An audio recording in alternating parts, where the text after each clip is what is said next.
My name is Melanie Ladd, and I'm proud to call Minnesota my home.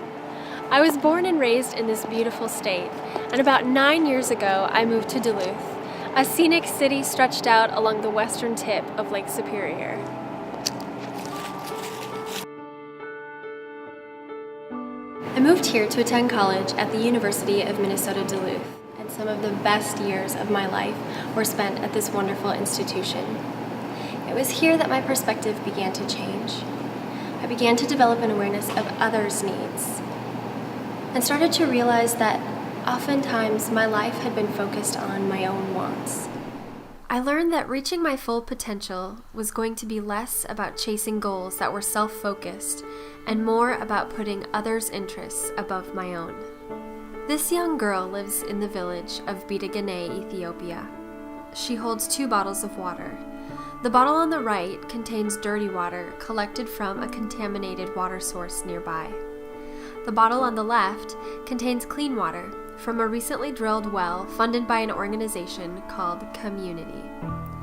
Africa contains 34 of the world's 49 poorest countries.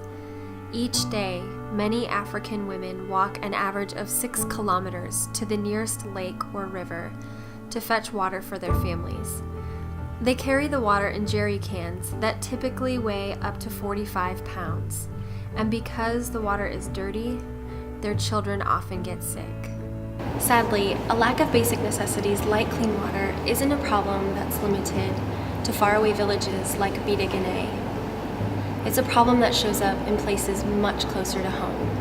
Approximately 1/6 of Americans live below the poverty line, making it difficult for them to afford even the most basic of necessities. In my own community, it is estimated that over 20% of Duluthians were living in poverty last year.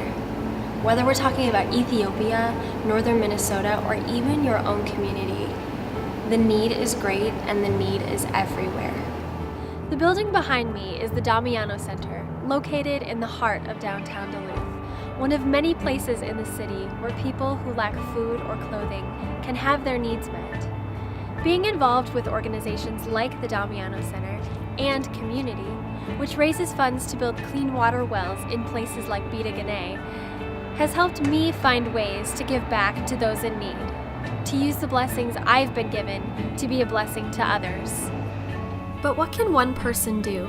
Can one person really make a difference half a world away, or even in their own backyard? It may not seem like it, but what if that one person becomes 2, and 2 become 4, and 4 become 8?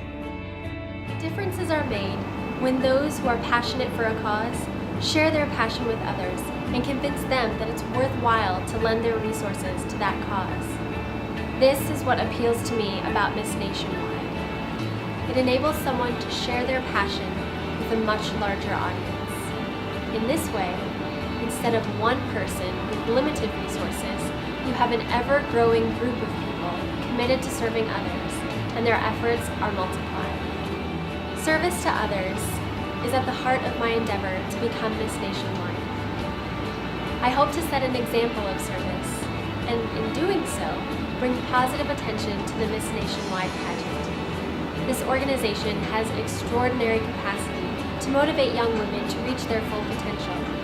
And the more that people are aware of the pageant, the better this capacity can be reached. That's why it's vital for Miss Nationwide to not only be a model of service, but to have a plan to make the pageant more visible. These are the things I can bring to the Miss Nationwide program. I've been fortunate enough to have people in my life who've helped me realize how blessed I am. And my hope is that with this title, I can provide that same inspiration to others.